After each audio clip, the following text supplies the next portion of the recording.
గత పార్లమెంట్ ఎన్నికల్లోనే ప్రజలు కర్రు కాచి వాత పెట్టారు. ఈ ఎన్నికల్లో మరి పూర్తిగా మరి తమ అభిప్రాయాన్ని స్పష్టం చేశారు. కాబట్టి ముఖ్యమంత్రి గారు మాట్లాడినటువంటి విషయాల మీద నేను స్పందించదలుచుకున్నాను. ఆయన గాలి మాటలు మాట్లాడుతుంటే నేను మాట్లాడుతూ ఉంటే ఆయనకు అలసిక కనిపిస్తుంది. కాబట్టి ఆయన మాటలకు వ్యక్తిగతంగా ప్రభుత్వపరమైన అంశాలు కావచ్చు, విధానపరమైనటువంటి అంశాల మీదనే తప్పకుండా మాట్లాడతాను. నా మీద గాలి మాటలు మాట్లాడినప్పుడు నేను జవాబు చెప్పుకోవాల్సినటువంటి సంజాయిషి చెప్పుకోవాల్సినటువంటి అవసరం నాకు లేదు. ఆ ప్రజలు తీర్పే నా గురించి ఈ ఎన్నికల ప్రచారంలో ఇష్టారాజ్యంగా ముఖ్యమంత్రి గారు మాట్లాడిన తర్వాత తెలంగాణ ప్రజలు ఎన్నికల్లో ఇచ్చినటువంటి తీర్పు ఏదైతున్నదో ఆ తీర్పే కాంగ్రెస్ పార్టీకి, పాలక పార్టీకి చంపచెందమనిపించింది. సరైనటువంటి జవాబు నా మీద విమర్శకు సరైన జవాబు తెలంగాణ ప్రజలే చెప్పారు. రెఫరెండం అన్న ఈ ఎన్నికలను రెండు కోల్పోయింది కాంగ్రెస్.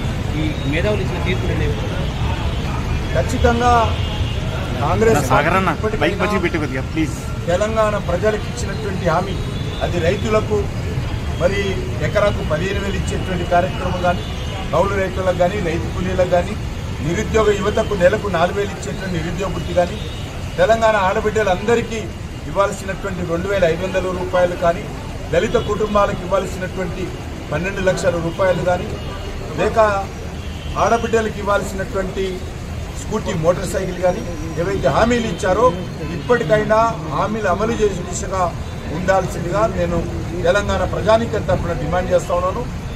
317 కారణంగా, జియో 317 కారణంగా ఉద్యోగస్తులు కానీ, ఉపాధ్యాయులు కానీ ఏదైతే నష్టపోతూ ఉన్నారో, ఏదైతే ఇబ్బందులు ఎదుర్కొంటున్నారో ఆ యొక్క సమస్యలను కూడా సానుకూలంగా ఇప్పటికైనా పరిష్కారం చేయాలని డిమాండ్ చేస్తాను. నల్గొండ, ఖమ్మము, అదేవిధంగా వరంగల్ సంబంధించి మేము ప్రత్యేకంగా పార్టీలో చర్చించి ఆ 3 జిల్లాలలో పార్టీ బలపడడం కోసం కావాల్సినటువంటి మరి చర్యలు ఏ రకంగా ఉండాలో ప్రత్యేకంగా దానికి సంబంధించినటువంటి కార్యాచరణ రూపొందించి ఆ జిల్లాలో కూడా బలపడడం కోసము, ప్రజల మద్దతు కూడగట్టడం కోసము తప్పకుండా ప్రయత్నం చేస్తాము. ఎన్నికల్లో కొంత మేము విజయం సాధించకపోవడానికి కొంత మా లోపం కూడా కారణమే. ఆ లోపాలన్నీ కూడా సరిదిద్దుకొని ముందుకెళ్తాం.